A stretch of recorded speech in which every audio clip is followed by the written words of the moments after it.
Assalamualaikum warahmatullahi wabarakatuh. Ini merupakan video penjelasan dari jurnal Sistem Pendukung Keputusan Kelayakan Penerimaan Bantuan Beras Miskin dengan metode vektor produk di Kelurahan Karikil, Kecamatan Mangkubumi, Kota Tasikmalaya.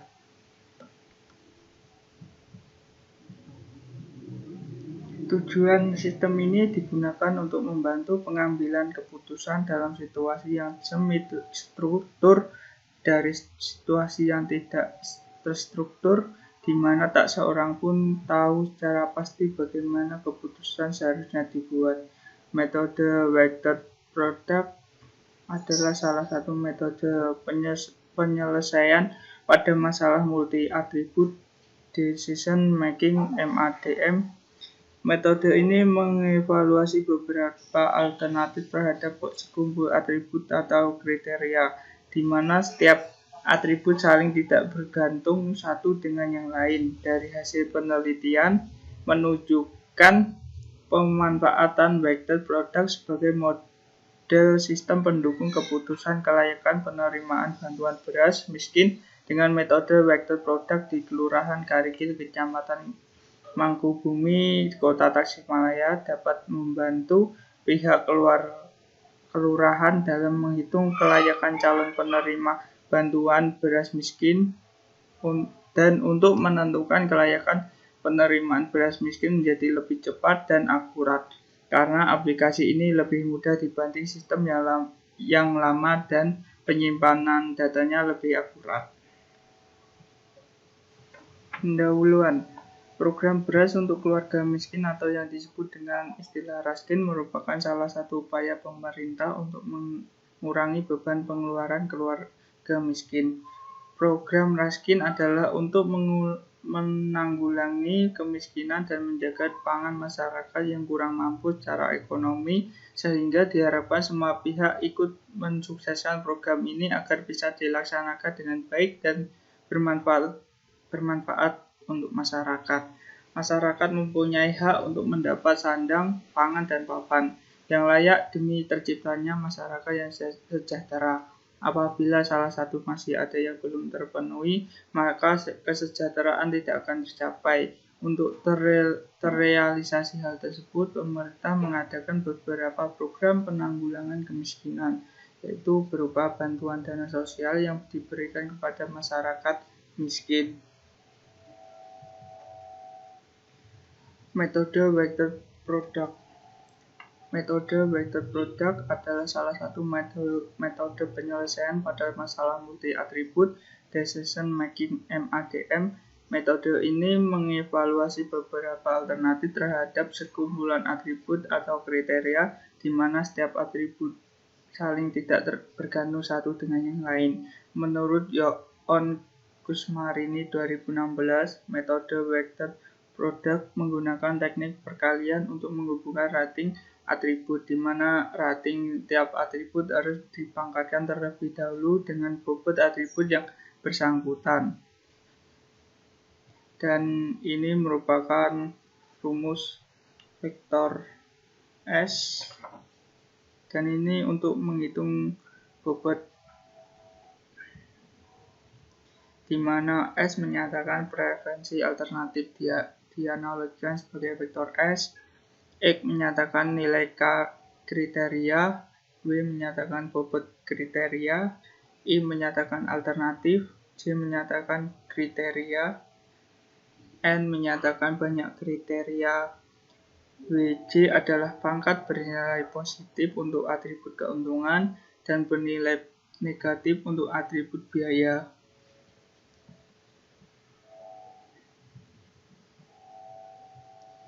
Ini contoh perhitungan vektor produk. Tabel 1 itu tabel alternatif. Tabel alternatif ini merupakan tabel yang isinya terdapat ada beberapa orang yang calon akan mendapatkan bantuan Raskin ini.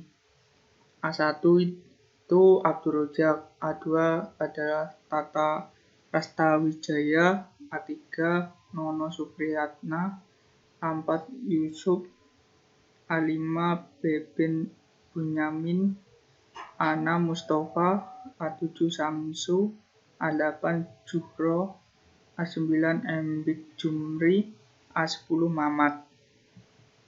Dan ini tabel kriteria. Tabel kriteria ini merupakan tabel yang isinya terdapat beberapa kriteria untuk mendapatkan beras miskin. C1 itu jenis pekerjaan, C2 jumlah penghasilan, C3 jumlah tanggungan, C4 kondisi rumah, C5 kepemilikan rumah, C6 jaringan listrik, C7 sumber air, C8 umur. Dan ini tabel kelayakan. Rating kecocokan sangat layak itu bobotnya 4, layak bobotnya 3, kurang layak bobotnya 2, tidak layak bobotnya 1.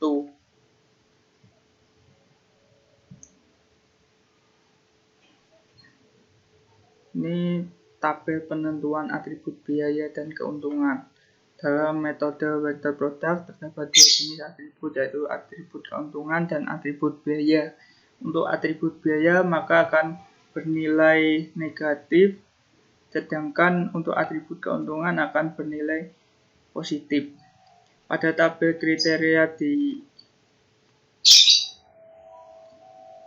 atas ada 8 kriteria. Untuk jenis pekerjaan, jumlah tanggungan, kondisi rumah, kepemilikan rumah, jaringan listrik, sumber daya air, umur itu jenis atributnya keuntungan, jadi plus. Sedangkan atribut biaya min. Karena kriteria yang jumlahnya semakin tinggi, maka nilai bobotnya akan semakin kecil.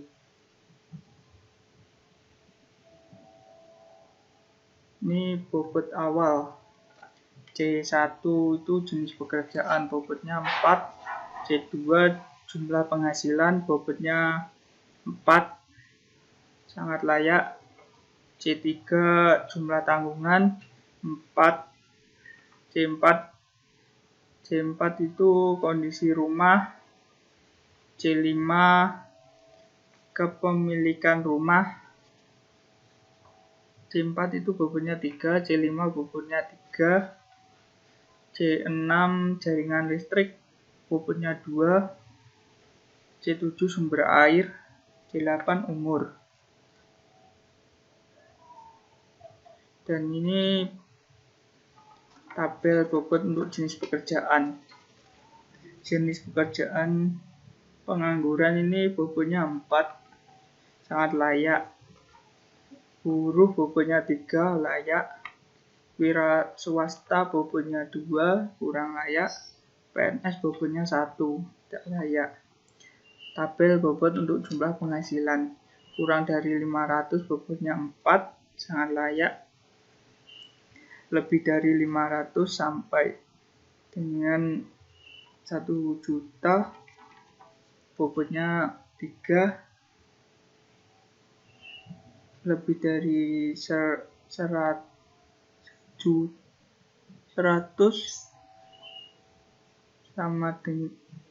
sampai dengan kurang dari sama dengan 1.500.000, bobotnya 2, kurang layak.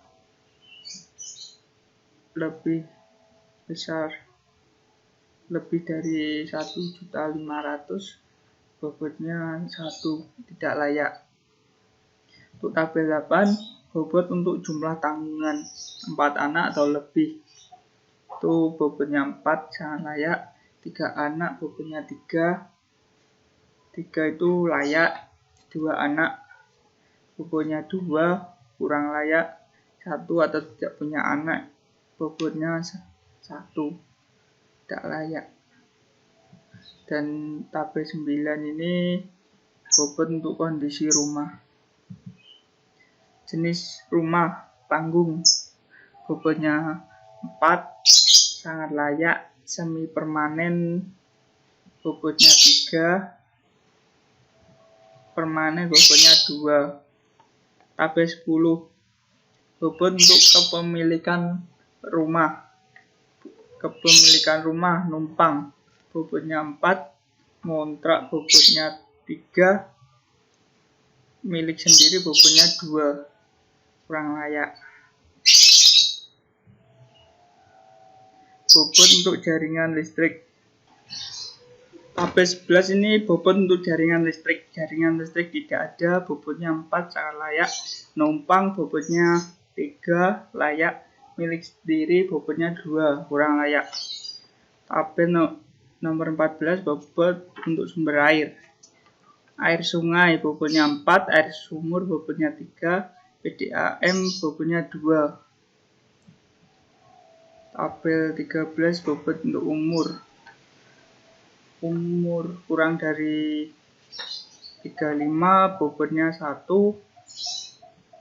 lebih dari sama dengan 35 sampai kurang dari 40, bobotnya 2, lebih dari sama dengan 40 sampai dengan kurang lebih sama dengan 50, bobotnya 3, lebih dari 50, bobotnya 4. Dan ini tabel 14 ini data masyarakat. Data alternatifnya Abdul Razak C1. C1 itu jenis pekerjaan, bobotnya 3 ini. C2 itu jumlah penghasilan, bobotnya 3. C3 jumlah tanggungan, bobotnya 2, kurang layak. C4 bobotnya, C4 itu kondisi rumah. Kondisi rumah 4, sangat layak. C5 kepemilikan rumah, kurang layak, 2 bobotnya. C6 jaringan listrik, bobotnya 3, layak. C7 sumber air, bobotnya 3, layak. C8 umur, 3, layak. Dan seterusnya, ini sama saja.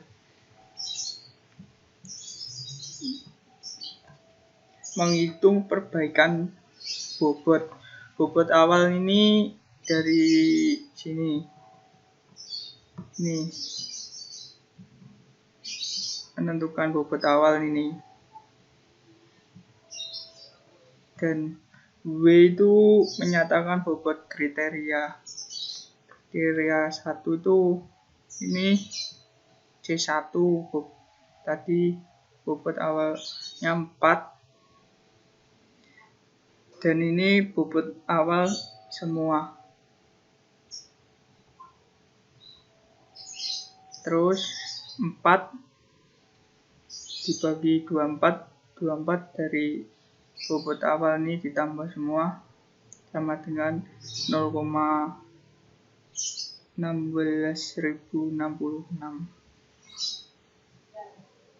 Dan ini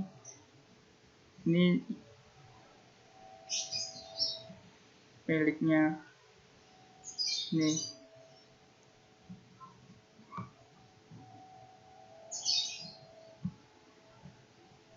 Dan ini seterusnya. Ini menghitung vektor S. S itu ini.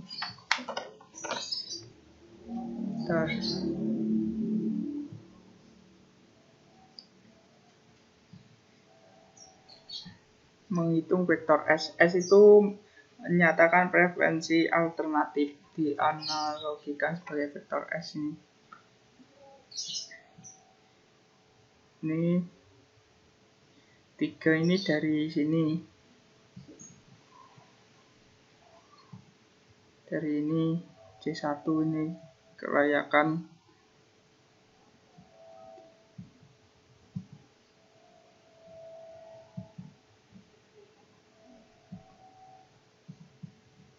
Dan 0, ini pangkatnya ini dari sini, hasil perhitungan perbaikan bobot. Dan ini plus, min. Ini kalau plus ini keuntungan, kalau min biaya. Ini keuntungan, sampai sini keuntungan. Terus hasilnya 3 pangkat 0,1666 gini sama dengan ini. Terus dikali hasilnya ini. Yang bawah ini sama perhitungannya, yang sama di atas. Bedanya ini miliknya Pak Abdul Razak, yang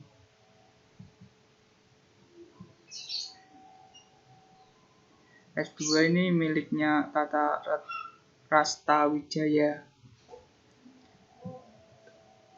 Lanjut menghitung vektor V. Ini hasil dari vektor S.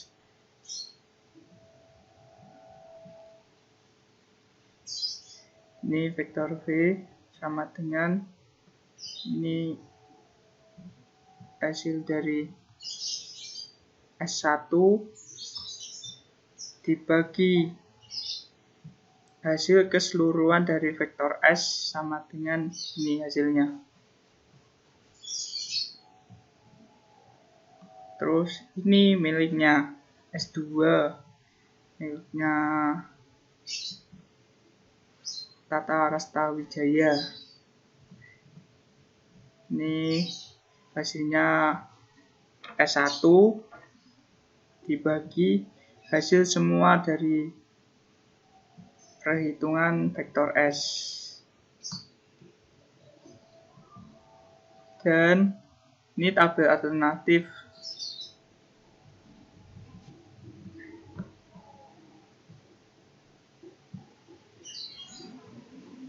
Tabel ini merupakan tabel hasil dari vektor V dimulai dari urutan paling besar sampai terkecil. Jika data yang dibutuhkan hanya 5, ini ke 45, maka data yang diambil dimulai dari Emre Jumri sampai ini Tata Rastawijaya.